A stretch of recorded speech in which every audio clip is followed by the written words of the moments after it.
അനുപമമായ May വഴക്കത്തിൻ്റെയും അഭ്യാസബലത്തിൻ്റെയും ഉടമ. ഫണം വിടർത്തിയാടുന്ന മൂർഖൻ പാമ്പിനെ അനുസ്മരിപ്പിക്കുന്ന ചലനങ്ങളുമായി തലമുറകളുടെ സിരകളിലേക്ക് ഇരച്ചുകയറിയ വികാരം. ആക്ഷൻ ചിത്രങ്ങളിലൂടെ ആഗോള പ്രേക്ഷക ചിത്രത്തിൽ ചിരപ്രതിഷ്ഠ നേടിയ നടൻ. കാലത്തെ ദേശാതിർത്തികളെ അതിജീവിച്ച ആരാധക ഭ്രമത്തിന് നിദാനം. ശരീരം കാരിരുമ്പിനേക്കാൾ കരുത്തുള്ളതും മനസ്സ് ഉരുക്കുപോലെ ഉറച്ചതുമാകണമെന്ന് ലോകത്തെ ബോധ്യപ്പെടുത്തിയ അസാമാന്യ അഭ്യാസി.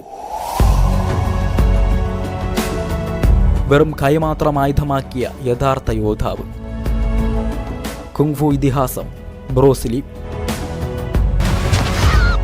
പ്രേക്ഷകരെ ഉദ്വേഗഭരിതരാക്കിയ ചലച്ചിത്രങ്ങളെക്കാൾ സംഭ്രമജനകമായിരുന്നു ആ ജീവിതം. ആയോധനാകലാ വിദഗ്ധൻ എന്ന നിലയിൽ മാത്രമല്ല, തത്വചിന്തകനായും ഉള്ളിലെ വികാരങ്ങളെ ലളിതമായി അവതരിപ്പിച്ച കവിയായും ആ യുവാവ് ലോകത്തെ അമ്പരപ്പിച്ചു. ജീവിച്ചിരിക്കെ തന്നെ അത്ഭുതമെന്ന് പ്രകീർത്തിക്കപ്പെട്ട ഒരു മനുഷ്യൻ. നിശ്ചയദാർഢ്യത്തിൻ്റെ ആൾരൂപം.